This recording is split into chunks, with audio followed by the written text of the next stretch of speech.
কাদের চাচা অ্যাম্বুলেন্সের ভেতরে উকি দিয়ে বিকৃত লাশটার দিকে এক ঝলক তাকিয়ে বললেন, তোদের কপার ভালো, দুজন একসাথে ছিলি আর মনের সাহস রেখেছিলি বলেই সে সফল হতে পারেনি। হয়তো তোদের পড়া দোয়া দরুদি তোদের বাঁচিয়ে দিয়েছে,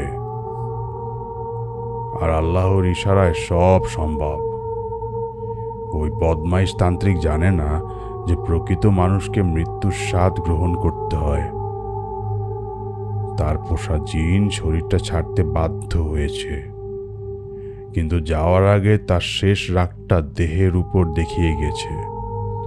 তিনি আরও জানালেন, এর আগেও হাশেম মুন্সি পরিবারে কয়েকজনের লাশ এমন অদ্ভুত অবস্থায় মর্গে এসেছে, যদিও এত ভয়াবহ রূপ আগে কেউ দেখেনি। তারা নাকি বিশেষ মন্ত্র দিয়ে মৃতদেহকে শান্ত রাখার চেষ্টা করেছে।